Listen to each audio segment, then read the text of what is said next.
Ok, amados, vamos agora falar sobre capítulo 6 do profeta Amós, versículos de 1 ao versículo 14. Alguns meses atrás eu estava correndo em um parque, encontrei um colega e comecei a expor para ele a respeito do profeta Amós, sobre o que falava o livro, sobre os acontecimentos. E esta pessoa me disse: mas isto está acontecendo hoje. E agora eu vou falar no capítulo 6 sobre os políticos de Israel. É interessante notar que há muitas similaridades naquele período com o período que estamos vivendo. E hoje podemos ver os mesmos problemas que Israel teve naquele período. Nós estamos vendo os mesmos problemas nas nações gentílicas hoje. Não apenas no Brasil, mas em quase todas as nações do mundo.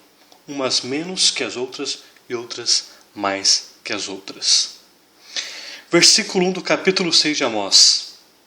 Ai dos que andam à vontade em Sião, e dos que vivem sem receio no monte de Samaria, homens notáveis da principal das nações, aos quais vem a casa de Israel. No versículo 1, Deus está falando com os políticos, com os principais homens, notáveis homens, dos principais homens das nações, de Israel, de Judá. No versículo 1 está dizendo que ai dos que andam à vontade em Sião e dos que vivem sem receio no monte de Samaria. Quer dizer que os políticos viviam sem temer a destruição de Israel e de Judá. Eles viviam como se aquilo tudo não fosse se transformar em guerras, em escravidão, em pobreza. Eles viviam como se não houvesse um Deus que estivesse olhando para eles, estivesse repugnando as atitudes, odiando as atitudes deles. Eles viviam como se tudo que eles fizessem estava correto. Eles viviam como a forma de vida deles estivesse perfeitamente adequada aos padrões de Deus. Eles viviam como se não houvesse um amanhã, como se não houvesse uma colheita daquilo que eles vinham plantando. E aqui no capítulo 6 de Amós, Deus dedica um capítulo inteiramente à vida política, aos políticos, aos líderes religiosos, a toda a massa de liderança e aos ricos de Israel e Judá. E ele diz o seguinte: aos quais vem a casa de Israel. Todos aqueles líderes que se reuniam e festejavam, que se reuniam ali para festejarem juntos.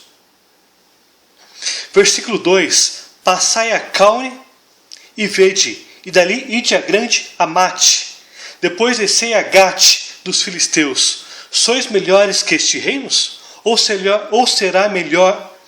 será maior o seu termo do que o vosso termo? Versículo 2 está dizendo que, por acaso, vocês são mais poderosos do que qualquer outra nação? Por acaso vocês são invencíveis? Assim como Judá era para Jerusalém, eles achavam que Jerusalém era um centro bélico, poderoso, forte, invencível. Israel também era para Samaria, e achavam que Samaria era um lugar extremamente poderoso, forte, invencível, homens guerreiros poderosos, que ninguém destruiria, nem Samaria, nem Jerusalém. E eles colocavam toda a sua força neles próprios. E aí, Deus está falando o seguinte: dá uma passadinha em Caune, dá uma olhadinha em Amate, veja o que aconteceu com Gate. Vocês acham que o que acontecerá com vocês será diferente do que aconteceram com eles? Gate foi conquistado por Uzias em 760 a.C. Gate foi destruído, foi invadido pelos judeus e tornado-se em posse deles. Caune e Amate viriam a ser destruídos pelos assírios. E aqui Deus está dizendo, através de Amós, que eles não estavam numa condição mais privilegiada que Caune, que Amate ou que Gate. Deus está dizendo que eles também sofreriam as consequências e que eles seriam destruídos, tornados cativos por causa do pecado, por causa da idolatria, por causa da injustiça social. E no final do versículo 2 diz o seguinte: ou será maior o seu termo do que o vosso termo? Será que vocês têm uma expansão territorial tão grande que vocês seriam invencíveis perante as outras nações? A resposta é não. Vocês não estão em condições de ser mais poderosos que as nações gentílicas. Vocês não estão em condições de invencibilidade. Vocês não estão em condições de vencer as guerras. Versículo 3.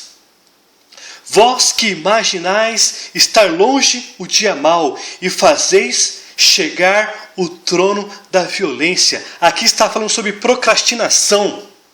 Os líderes, os juízes, os políticos, os ricos, eles deixavam de praticar a justiça, o bem, porque eles achavam que vamos deixar para depois eu resolvo isso, porque achavam que estaria longe o dia mau, mas a qualquer momento haveria o dia mau, era iminente. E eles deixavam de praticar a justiça, eram preguiçosos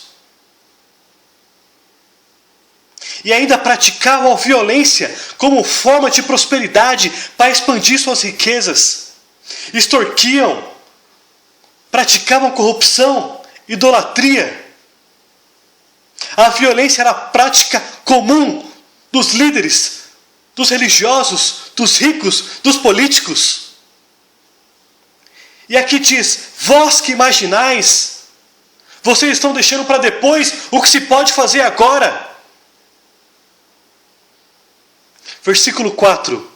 Que dormis em camas de marfim, e vos espreguiçais sobre os vossos leitos, e comeis os cordeiros do rebanho, e os bezerros do cevadouro. Aqui eles estavam mostrando a vida de ostentação, de luxúria, de luxuosidade, de corrupção, de enriquecimento ilícito, de evasão de divisa que eles viviam. Os políticos deixavam de praticar a justiça para extorquí-los, para massacrar os pobres. E espreguiçavam-se em camas caras, de grande conforto, sobre o dinheiro de corrupção, de extorsão, de evasão de divisa. E ainda diz que eles comiam dos melhores cordeiros. E aqui diz que os bezerros estavam no cevadouro. O cevadouro era usado para engordar os bezerros, para ter uma carne uma carne apetitosa. Eles estavam comendo do bom e do melhor, vivendo do bom e do melhor, enquanto havia uma grande desigualdade social. Os pobres cada vez mais sendo oprimidos, os justos sendo ofendidos, violentados. Versículo 5. Que cantais à toa ao som da lira, e inventais como Davi instrumentos musicais para vós mesmos. Eles tinham a prática de criar instrumentos, e eles viviam cantando em tons alegres, músicas apenas para satisfazer as suas vontades sexuais, vontades de luxúria, vontade de ostentação, para que eles fossem exaltados.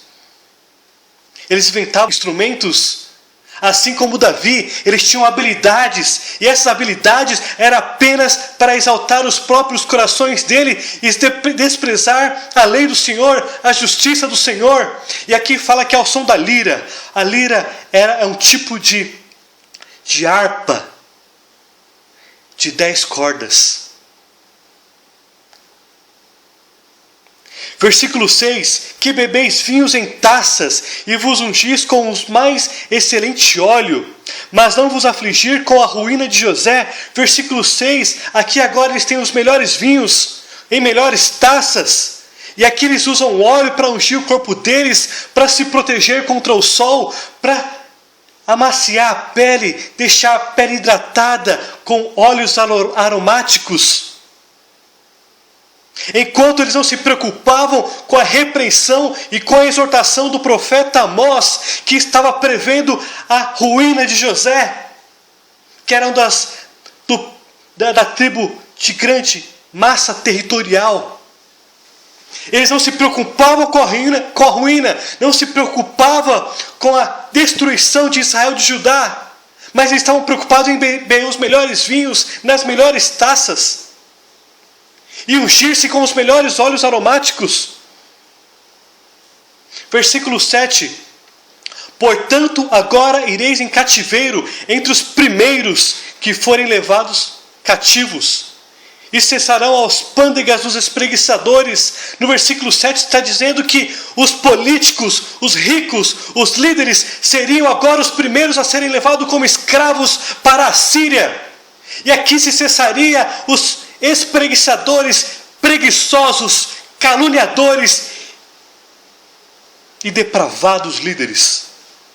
Jurou o Senhor Deus, Adonai Elohim, por si mesmo, e o Senhor, Adonai Tsavaot, e diz: abomino a soberba de Jacó, e odeio os seus castelos, e abandonarei a cidade e tudo que nela há. Abandonar a cidade no hebraico quer dizer o seguinte: vou deixar que eles levem suas riquezas, tudo o que é possível extrair para que vocês sejam pobres.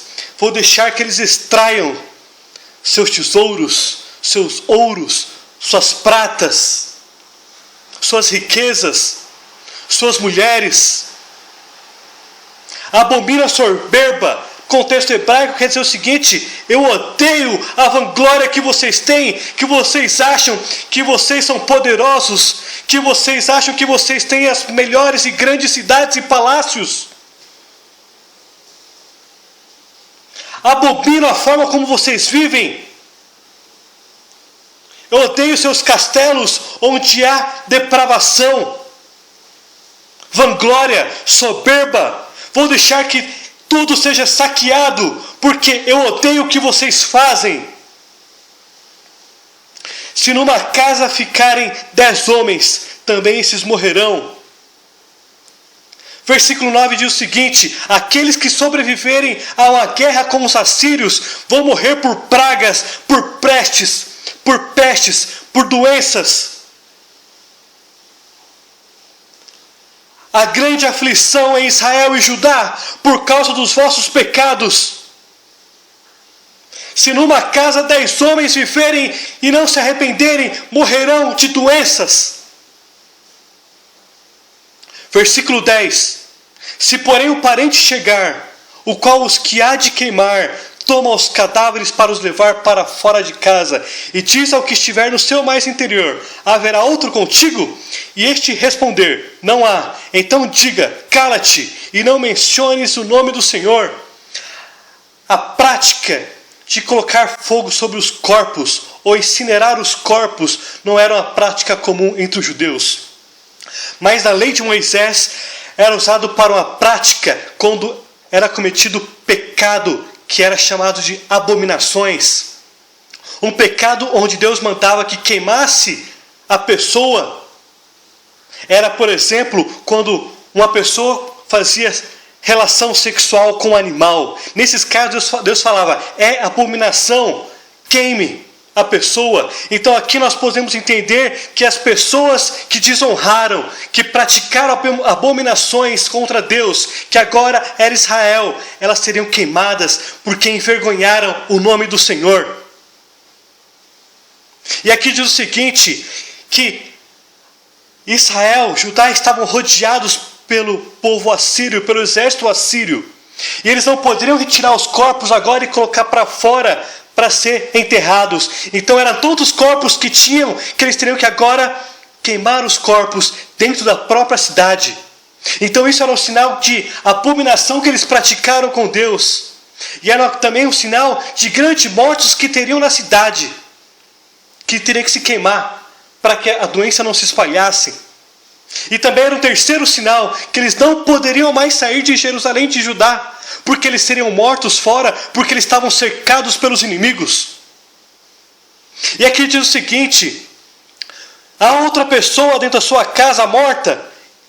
Aí o rapaz dirá: não, então não diga mais nada, não menciones o nome do Senhor, para que não sejamos mais castigados, amaldiçoados. O temor de pronunciar o nome do Senhor seria tanto que as pessoas não pronunciariam, com medo de vir mais castigos de destruição e de morte.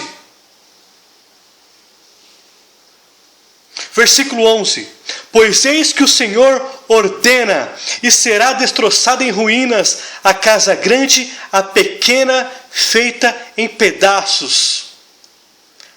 A palavra em hebraico ordena é tsavá, que quer dizer o seguinte: quando Deus fala, acontece, é uma ação. Ou seja, nada poderia impedir da ordenança do Senhor que fosse exercida, praticada, efetivada. Destroçada aqui no contexto hebraico é naká, que é ferir de morte. Está dizendo que, versículo 11, que ele está ordenando que todas as classes sociais seriam feridas de morte, tanto a casa grande quanto a casa pequena. Não haveria distinção de classe social. Versículo 12: poderão correr cavalos na rocha? Lavrar-se ela com bois? No entanto, haveis tornado o juízo em veneno e o fruto da justiça em alosna. Aqui quer dizer o seguinte: poderão correr cavalos na rocha? Os cavalos não poderiam fazer corridas em rocha. Logo eles cairiam, se machucariam, quebrariam da forma que eles estivessem equipados. Também não é possível arar a rocha com bois. Aqui Deus está dizendo o seguinte: eles estão tão loucos, corrompidos com o pecado, com a forma iníqua com que eles vivem, da mesma forma que pessoas correriam em rocha com cavalos, da mesma forma que pessoas tentam arar a terra na rocha. Eles estavam totalmente confusos com a imoralidade, com a prática de corrupção, com a prática de extorsão, com a prática de idolatria. Eles transformaram a justiça em veneno para eles mesmos morrerem. O fruto de justiça se tornou amargo. Em alguns casos, quem bebe a losna, é tão forte o amargor da losna que traz vômitos, enjoo. Versículo 13: vós vos alegrais em Lodebar e dizei: não é assim que por nossas próprias forças nos apoderamos de Carnaim? Vós vos alegrais em Lodebar significa o seguinte: que eles estavam alegrando em coisas fúteis, em coisas sem valor, não tinham utilidade para a vida espiritual, não tinham valor perante Deus. Quer dizer o seguinte: que eles estavam se alegrando, festejando coisas sem valores, coisas corruptíveis. Era essa que era a alegria deles. E aí diz o seguinte: não é assim que por nossas próprias forças, eles diziam, aqui o contexto hebraico das nossas próprias forças é Hosek, quer dizer o seguinte: eles se vangloriavam do poder bélico que eles tinham, porque eles achavam que perante as nações eles eram os mais poderosos, e eles se gloriavam e diziam que Deus estava com eles, por isso que eles achavam que eles poderiam fazer de tudo, e praticavam a iniquidade, e diziam: nós somos os poderosos, ninguém nos derrubará. Só que Deus estava longe deles. Deus estava longe da prosperidade deles. Deus não abençoou esta nação para que eles fossem arrogantes, iníquos, idólatras. Eles afastaram Deus e falou: nós somos os mais bélicos, os poderosos. Jerusalém é poderosa, nossos castelos, nosso forte é poderoso, assim como Samaria. Eles se vangloriavam das grandes cidades, da sua luxuosidade, do seu exército.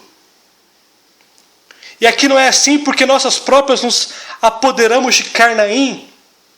Carnaim no hebraico é chifre. O chifre é usado para denotar poder. E aqui eles se achavam que estavam com chifres poderosos de Carnaim. Eles eram os mais excelentes. E agora Deus está dizendo o seguinte, versículo 14: pois eis que levantarei sobre vós, ó casa de Israel, uma nação, diz o Senhor Deus dos exércitos, a qual vos oprimirá, desde a entrada de Amá, que fica ao norte em Jerusalém, até o ribeiro de Arabá, ao sul de Judá. Deus está dizendo aqui o seguinte: eu vos levantarei uma nação contra vocês, para destruir, para saquear, para tornar vossas mulheres escravas. Vossos filhos serão mortos. Haverá tantos cadáveres que serão queimados na própria cidade, como abominação. E esse exército, ele vai oprimir desde o norte, lá em Ramá, lá em cima na fronteira do norte, até o ribeiro de Arabá, na fronteira do sul. Será uma devastação total, em todos os níveis, em todas as classes, em todos os níveis políticos, com todos os ricos, com todos os ricos. Aqui está usando a palavra levantar. Deus levantou profetas em toda a história de Israel. Deus levantou meios deles se arrependerem. E agora Deus está levantando uma nação. Deus usa a nação para trazer arrependimento à outra. Deus levanta uma nação para repreender uma outra nação. Deus usa uma nação para castigar a outra nação. Deus usa guerras como forma de disciplina. Deus usa guerras como forma de exortar, de repreender o povo. Deus tinha levantado profetas, Deus tinha levantado Amós, e agora Deus está dizendo: vou trazer morte através de uma nação, e essa nação será a Síria, e ela invadirá desde o norte até o sul, porque vocês me abandonaram, porque vocês praticam idolatria, porque vocês extorquem, porque vocês praticam iniquidades, porque vocês praticam injustiças sociais. Assim será o fim de vocês aqui, porque vocês serão transformados em cativos na Síria.